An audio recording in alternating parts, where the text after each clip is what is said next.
Stacy, when are we going to that Italian place in front of the station you mentioned yesterday? Is your daughter-in-law going to drop you off and pick you up? Must be nice, huh? My daughter-in-law could never do that. Ugh, she's totally useless. She leaves dirty dishes piled high in the sink, forgets to take out the trash, and wouldn't even know where the cleaning supplies are kept. Maggie, did you mean to send this to someone else?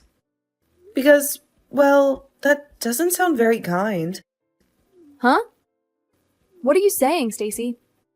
Oh, I'm so sorry. I meant to send that to a friend. My mistake. No worries. Sorry, I eavesdropped. I wish I could at least pick you up and drop you off, help out in some way. Ah, it's fine. Don't worry about it. You have a very nice face. That alone makes you worth it, right? I don't think so. I want to help you and Maurice. It breaks my heart to see him struggling so much. But it's impossible, right? You can't help me with legs like that. Oh, poor you. So young and yet living life in a wheelchair. You can't even enjoy fashion. If I were you, I wouldn't be able to live with it. You must spend all day in sweats, right? Forget about cute shoes or those high-waisted jeans everyone's wearing. I'm so sorry if my words make you sad. Yeah, but I can still wear clothes while sitting. And trust me, I have a fabulous shoe collection that doesn't require high heels. Well, even more than that, your biggest problem as a daughter-in-law is that you can't do house chores that well. It's been a real pain recently, having to clean up after you when you don't do things properly. Spilled spaghetti sauce on the new rug yesterday, didn't you? How do you feel about that? Do you think you could at least apologize properly? Yes, I'm terribly sorry for the inconvenience. But let me tell you, I can cook and clean just fine. And for your information, I even managed to clean the bathroom somehow. Despite the fact that the cleaning supplies seem to be hiding from me. Somehow? You suck at drying it. You can't even clean up the water stain. You shouldn't do it like that. You're letting the machine clean the floors, aren't you? It's like you're not even trying. Well, that's what Maurice bought it for. So I'm really grateful that we have it around. It helps me feel a bit more independent. I can never get used to that thing. But even so, cleaning is also a chance to collect one's thoughts, isn't it? In other words, you leave everything, including your own thinking, up to other people. I really hate that kind of attitude. It's like you've given up. I'm sorry. That isn't my intention. I just find some tasks more challenging than others. Why would Maurice want such a defective product like you? If he wanted to satisfy his desire to protect someone, he should have just gotten a pet. You'd better show more appreciation for him. Because usually someone like you would be living alone until they died. And by the way, stop getting all quiet whenever I correct you. It feels like you're making fun of me. Sorry, but I'm not sure what I should say. I've been thinking about it. It's hard to find the right words when I feel so overwhelmed. I understand. Thank you for taking the time to teach me. See? That's what people would usually say. You don't have enough gratitude. Since we're all living together, from now on, I'll teach you these things properly. If you don't like it, then leave. Sound good? Yes, I understand. I'll try to do better and be more appreciative. Thank you for your patience. Hey, Stacy, I'm off work. I'm coming home now. The traffic is a nightmare, but I'm pushing through it just to see you. It feels like it's been ages since we've had a proper night together. Oh, great to hear it. You seem busy lately. It's like the office has become your second home, and dinner dates have turned into canceled calls. Is everything all right here? I know, and to think getting home early was one of the reasons I joined this company. But anyway, I've got to work hard right now. The project is reaching a critical phase and I need to give it my all. It feels like the future of this company rests on my shoulders. You seem happier than usual. Like there's a new spark in your eyes, a lightness in your voice I haven't heard in a while. Is it just the work, or is there more to it? Can you tell? I'm finally enjoying my job these days. It's challenging, yes, but also incredibly rewarding. I feel like I'm finally starting to understand the bigger picture, like all the pieces are falling into place. It's a welcome change from feeling of just going through the motions. That's really great to hear, Maurice. I'm always rooting for you. Your success is my joy, even if it means late nights and missed dinners for a while. Thanks, Stacy. By the way, how are you doing? I hope the day hasn't been too overwhelming. Have you managed to get some rest and some time for yourself? With what? The house? The chores? Or the silent battles we don't talk about? Especially with Mom around lately. Huh? What are you talking about? With my mom? Is she nagging you about this and that again? I know she can be a force of nature with her opinions on everything. No, not exactly nagging. Just the usual reminders and her way of showing care, I guess, in her own way. But it can be a bit much sometimes. Really? That's good if that's the case. Because she can be pretty picky when it comes to keeping up her appearances. If she does nag you about anything, tell me right away. I'll be your knight in shining armor, ready to take on a dragon of a mother-in-law. I'm fine. Besides, discussing the wife in the wheelchair is definitely not a pleasant topic for either of us. I understand how she feels. The guilt, the protectiveness. It's a difficult dance we do, isn't it? That doesn't matter. You're not a wife in a wheelchair, you know. You're just you, Stacy. Believe me, you're the kindest person I've ever met with the biggest heart. And definitely the best wife a guy could ask for. You're my rock, Stacy. You give me too much credit, but thanks. Thanks to you, I'm happy every day. Your love is the sunshine that breaks through the clouds, even on the toughest days. Not as happy as me. Also, if you want to work on something, a project of your own, or you want to start a new hobby, just let me know. I'll do everything I can to help. Your dreams are my dreams too. Thanks, Maurice. But for now, I think I'll start by tackling the house chores properly. If I'm going to start something new, I think I'll start from there. It's important for me to contribute to our home, to make it a haven for both of us. I see. Then that sounds good.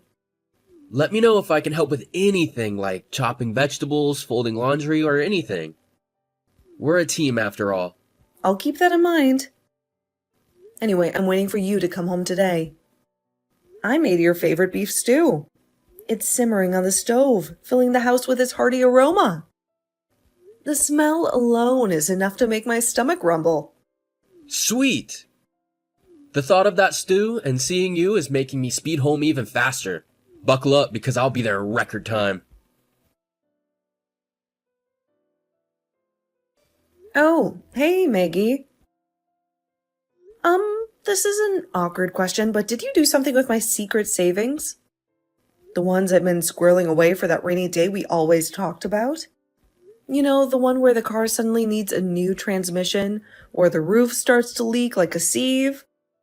Huh? Secret savings? Honey, what are you talking about? That sounds like something out of a spy novel. You know I have a memory like an elephant and secret bank accounts? Those are for strangers, not family. The money I put in the drawer in the living room, Maggie. Tucked away in that old recipe book we never use anymore. $225 or so was missing. It's not just about the amount, Maggie. It's the feeling in the pit of my stomach like someone reached in and snatched a piece of my trust. I can't believe this, Stacy. You think that I, your own flesh and blood, would steal from you? Surely you're joking. You know I'd rather walk on hot coals barefoot than betray your trust. Besides, with Maurice working so hard these days, the last thing we need is extra tension in this house. Pardon me for asking, Maggie. But the only one who knows that drawer holds emergency money is family. And it's not just the money. It's the trust that's been shattered into a million pieces. Like a beautiful mosaic we spent years building, now laying broken on the floor. If we're going to point fingers, let's not forget how forgetful you can be sometimes. It's just 225, really? Are you sure you haven't absent-mindedly misplaced it somewhere or something? Maybe it's hiding between the couch cushions or wedged under a rug, just waiting for you to find it. I haven't made a mistake, Maggie. I count the total every month like clockwork. It's my little ritual, counting and recounting, making sure everything is just as it should be. A safety net to catch us if we fall. Even so, you don't have any concrete evidence, do you? You don't think you just shoved it somewhere in a fit of absent-mindedness and forgot about it entirely? Maybe it's hiding in plain sight, just waiting for you to find it with a sheepish grin on your face. Maybe it was a thief? I think I'll call the police and report it stolen. It's not just about the money anymore, Maggie. It's about feeling safe in our own home. A place where we can relax and unwind, not a fortress under constant siege. The police? Don't you think you're overreacting a bit, dear? If a patrol car parks outside our house with flashing lights, the whole neighborhood will be in an uproar. They'll be peering over their fences, whispering behind closed doors, and we'll be the town gossip for weeks. But what about other valuables, Maggie? Maybe they took more than just the money. It's not just about the money anymore. It's about the sense of security that's been evaporating from this house, like rainwater. Nobody's been stealing anything, Stacy. Huh? How do you even know? Because I can assure you, this family, this house, we're a well-oiled machine. Nothing goes missing without a reason. And trust me, there isn't one. Oh, I get it now. Are you trying to say you're a sly one, Maggie, right? Okay, so maybe I borrowed it. My bad. There, you happy now? Satisfied? Why would you do that sort of thing, Maggie? It's not just the act of taking the money. It's the secrecy, the lack of honesty that hurts the most. Look, Stacy, I'm going shopping today with a friend. She's bringing her daughter-in-law along, and you know how those things go? So you should be able to lend me your wallet, at the very least. It's the least you could do after all the times I've looked after you, wouldn't you say? I'm not sure I understand, Maggie. Why didn't you just ask? We could have worked something out, a budget, maybe a shopping list. We always do that kind of thing together. Do you have permanent brain damage too? Usually daughters share these pastimes with their mothers-in-law. They bond over the latest fashions, gossip about the neighbors, and maybe even snag a bargain or two. Since you can't exactly stroll down Fifth Avenue with Maurice on your arm, you can at least give me some money. It's the unwritten rule of family dynamics. Haven't you learned anything living in this house? How can you decide on my behalf that I can't do it? I would go with you if you invited me. We could navigate the bustling shops together, me in my trusty wheelchair and you with your endless supply of shopping bags. I'm more than just a wallet, Maggie. I'm your daughter-in-law, and maybe, just maybe, we could use this as an opportunity to build a bridge between us. It's embarrassing. If I was walking with someone like you, people would stare at us. They'd whisper about the poor woman stuck in a chair, and I wouldn't be able to hold my head up high. I really can't do it. It's not just about you. It's about maintaining appearances. This town thrives on gossip, and I won't be the one feeding the rumor mill. It's that bad? I never knew you felt this way. It's like I'm some kind of burden, a stain on your perfect image. All this time, I thought we were becoming closer, a family even. But apparently, I'm just a secret you keep hidden away, a source of shame. If you can't even do the simplest duties as a wife, then you can leave. This conversation is over. Frankly, it's exhausting. All I want is a nice day out with a friend, and you turn it into this dramatic ordeal. It's disappointing that Maurice will be on a business trip for my birthday next week. If it's just the two of us, it'll be so depressing. There goes my celebratory lunch plans. Well, I'll come home in the evening then. Maybe I'll find some solace in the quiet, a glass of wine, and a good book. Please wait, Maggie. Don't walk away from this. We need to resolve it for the sake of our family, for the sake of what we once had. Maybe not the picture-perfect family you envisioned, but a family nonetheless. There has to be a way past this, a way for us to understand each other.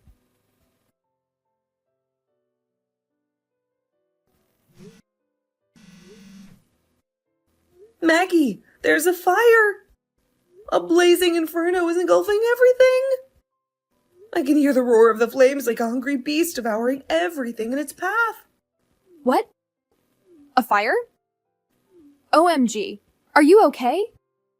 Jesus, my heart's pounding in my chest like a drum solo, and my hands are shaking so badly I can barely hold the phone. Where are you? Oh my god, the fire!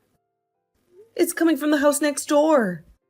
The flames are leaping out of control, reaching out like fiery claws, trying to grab everything within reach. Please help me, Maggie. The playwheel of my chair is jammed in the door. It's like it's alive, fighting back against my desperate attempts to escape. I can't get out. Maggie, I'm scared. Please help me. Maurice, you heard about the fire, right? I'm so sorry that I couldn't help. My hands were shaking so badly, I could barely dial the fire department.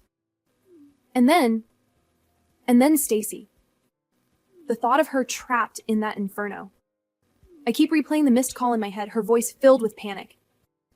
What? What on earth are you saying, Mom? No, she's right here. Don't you dare talk about her like that. Well, Mom, you know, the news reports, they can't all be wrong, can they? Huh? But the news said there were fatalities. A woman in a wheelchair, trapped in the blaze. That wasn't Stacy. It couldn't be. She was getting checked at the city hospital for minor smoke inhalation, that's all. They said her trachea was a little irritated, so she won't be able to talk for a while. But she's alive, Mom. Alive. Thank God. Wait, what? I don't understand. Weren't you on a business trip today, Maurice? You never mentioned coming home early. Stacy asked me to come by at noon. Man, I was surprised. She called me right after I got everything together and got back to the house. She said that there was a fire spreading from the neighbor's house and she couldn't escape and she needed my help. I moved faster than I ever have in my life. The whole drive back home was a blur, filled with dread and the image of her trapped in the flames. Is that so? I'm glad she's okay, truly. You had me worried for a moment. She's not okay, you hag! Hag? Now listen here, young man, don't you use that tone with me. Why are you acting like everything is all fine? You abandoned her in a fire. And I know you knew. She told you about the fire in those frantic texts. You ignored her call for help and ran away. Wait a second, Maurice. You don't understand. There must be some mistake, my dear son. She showed me the texts too. All of them leading up to now. The constant jabs, the belittling marks, the accusations. What the hell is wrong with you? Aren't you ashamed saying awful things like that to my wife every day and even stealing her money? I, for one, am mortified. I feel so sorry for Stacy. And I'm embarrassed to be your son. The woman I love almost died, and you... I don't even know what to say to you anymore. Listen to me, Maurice. I was just thinking about your happiness first and foremost. Since you were a little boy, you've always loved things like rock climbing and playing outside, scaling every jungle gym with that fearless glint in your eye. You can't exactly do those things with her, can you? Because she's in a wheelchair. It breaks my heart, but it's the truth. You're right, Mom. I can't. But instead, Stacy showed me a whole new world of fun I never knew existed. We go to these cozy little cafes with mismatched furniture and poetry readings, and we even went to a planetarium last week. It felt like we were floating among the stars, just the two of us. Being with her is an adventure every single day, even if it's not the kind you had in mind. What about how it looks to others, Maurice? You're going to be moving up in the world, climbing that corporate ladder one rung at a time. No one can really support you if you have a crippled wife, as you so delicately put it. Sometimes your boss will even come to your house for dinner parties. How will you explain her then? It'll look bad, Maurice, for your career. Explain her? I will simply say she's my wife, the kindest, most compassionate person I've ever met. She's got a heart of gold and a laugh that can chase away any storm cloud. What's the problem with that? And by the way, why do you think I came back early from work today? Don't tell me you actually thought I was taking a half day to celebrate your birthday. Surely, to celebrate my birthday, wouldn't you? Isn't that what good sons do? Most men my age aren't exactly taking half days off to celebrate their mother's birthday. But Stacy wanted to get on better terms with you, so she set up a surprise party. We were going to bake your favorite cake, the one with mountains of whipped cream. She even convinced me to wear that ridiculous party hat you gave me last year. Ah, is that so? A surprise party, you say? Well, how thoughtful of both of you. I can't live without Stacy, Mom. And yet, you tried to let her die in that fire. You left her trapped in the house, abandoned her call for help, and just ran away. And on top of that, you stole money from her savings.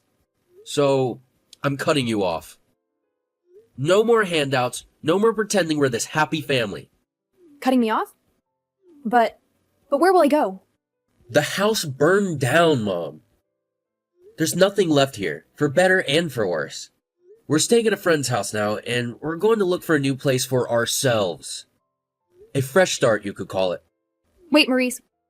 What will I do? It all burned down? My things, my memories, are they all just gone? I don't know, Mom. You have to figure it out by yourself. Someone as thick-skinned as you should be able to get by without even a house. It doesn't concern me or Stacy any longer. Oh, wait, Maurice, please. Let's talk together one more time. All three of us. Look, if we do it now, it won't be too late. Please celebrate my birthday with me. Maybe then we can start over. Celebrate some stranger's birthday? On top of that, a person who tried to kill my wife? The audacity is astounding. Fine, then please tell Stacy.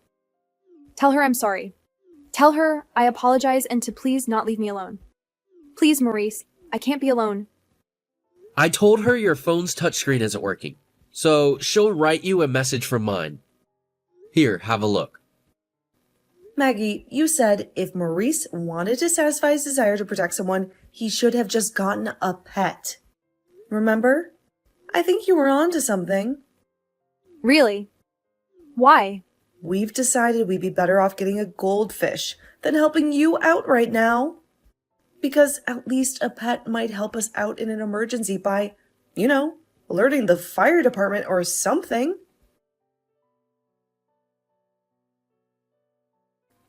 After that, Maurice and I rented a new apartment close to his company and started our new life there. I heard that Maggie, her relatives dwindling, had no choice but to go to her sister's house.